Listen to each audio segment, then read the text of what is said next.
you're there and there's 307 people standing around you and there's hundreds of people above you and you're literally in a room the size of a gymnasium.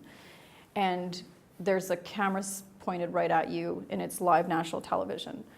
And if for every single day you have to get up, right, and try and make your point.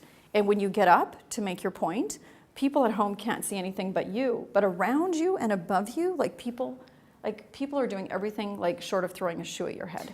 Like, it's nuts. And you have to appear on television to be completely gathered and focused. And I always say, being a woman, you have to look, very graceful at the same time. Never lose your temper.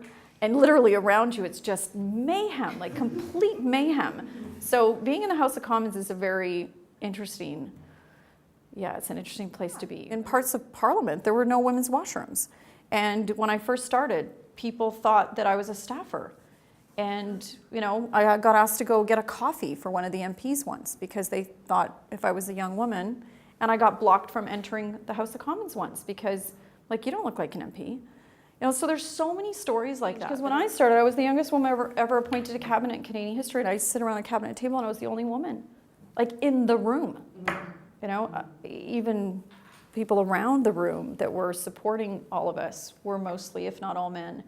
And now, by the time I left, there was, a good critical mass around the table, including people that were, in government as bureaucrats supporting others. So that's good. And we're seeing more and more women be willing to take the leap into politics.